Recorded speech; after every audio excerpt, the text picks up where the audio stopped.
5 प्रकार की मुक्तियां होती है। एक होती है सालोक्य मुक्ति, जैसे राजा के लोक में रहना, ऐसे इष्ट की भक्ति की और भगवान के लोक में मरने के बाद रहे, उसको सालोक्य मुक्ति कहते हैं। दूसरी होती है सामीप्य मुक्ति, जैसे राजा के दरबानी होकर रहे, कुछ थोड़ा समीपता रही। तीसरी होती है सायुज्य मुक्ति, जैसे राजा के मंत्री बने तो और निकट रहने को मिला, बात करने को मिला। और चौथी होती है सारूप्य मुक्ति, जैसे राजा ऐसे राजा की गैरहाजिरी में राजा का भाई, राजा का भाई राजा के महल में रहता है, राजा की गद्दी पे बैठ जाता है।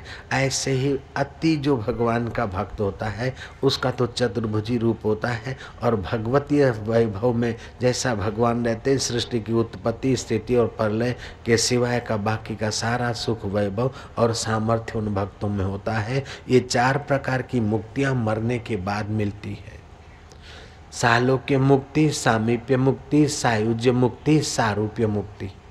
5वीं मुक्ति होती है स्वर्गीय मुक्ति। भगवान की भक्ति तो नहीं, धन है, खूब दान पुण्य किया, यज्ञ याग किया, सत्कर्म किया, तो मरने के बाद स्वर्ग में चले गए, यहाँ के झंझट से पार। स्वर्ग में पसीना की बदबू नहीं, पसीना नहीं आता, बदबू नहीं होती। ऐसे साधारण बात में भूख प्यास नहीं सताती। वहाँ तो तैयार अमृत का घूंट पी लिया, बस मजे में संकल्प के बल से विमान घूमता है, सैर करो, नंदनवन घूमो, मनोवांछित भोग भोगो। जल्दी बुढ़ापा नहीं आता, झुर्रियाँ नहीं पड़ती और छपड़ा सफ़ेद भी नहीं होता है। जय राम जी की। चलो फिर वहीं चले, यहाँ तो रंग लगा लगा के लोगों को बहुत गड़बड़ हो जाती होगी। लेकिन वहाँ भी क्षय अतिशय है। किसी का ज़्यादा पुण्य है तो ऊंचा सुख है, किसी का कम पुण्य है, जैसे कोई 5 स्टार में तो कोई 3 स्टार में, ऐसे वहाँ भी 5 स्टार और 3 स्टार सिस्टम है। और जितने पैसे उतना दिन रहो, बाद में फिर दे धक्का, अठई द्वार कहा। ये 5 प्रकार की मुक्तियों से एक विलक्षण मुक्ति है जिसे कैवल्य मुक्ति कहते हैं। कैवल्य मुक्ति मरने के बाद नहीं मिलती, जीते जी मिलती है, और एक बार मिलती तो फिर पतन की संभावना ही नहीं होती, उसे कैवल्य मुक्ति कहते हैं।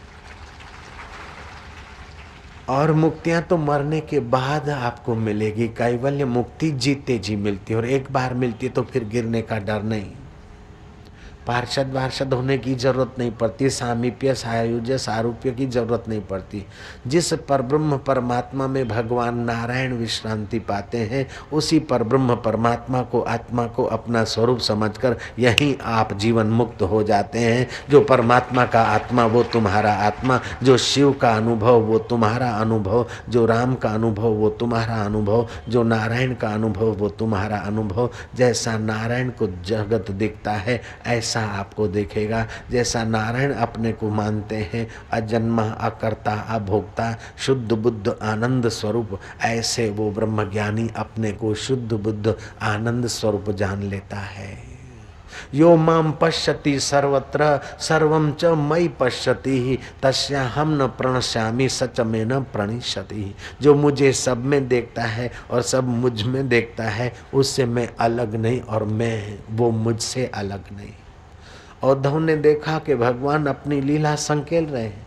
उद्धव ने कहा, प्रभु अब आप यदुवंशी ऐसे गए, आप लीला संकेल रहे, कृपा करके मुझे साथ ले चलो, मैं यहाँ नहीं रह सकता। भगवान कहते, साथ में कोई आया नहीं, साथ में कोई जाएगा नहीं, मैं तुझे आत्मज्ञान का उपदेश देता हूँ, उसका अनुसंधान कर, बद्री का आश्रम में जाकर मुझ अंतर आत्मा में विश्रांति कर, फिर तेरा और मेरा कभी वियोग नहीं होगा। जैसे दूध से दूध मिल जाता है, पानी से पानी, और घटाकाश महाकाश में मिल जाता है, उद्धव तू ऐसे मेरे को मिलेगा कि अलग होने का दुर्भाग्य कभी नहीं आएगा। उद्धव, शरीर से तो तुम मेरे साथ कब तक चलोगे? शरीर तो यहीं पड़े रह जाते, शरीर से कब तक सहयोग संयुक्त रहेंगे?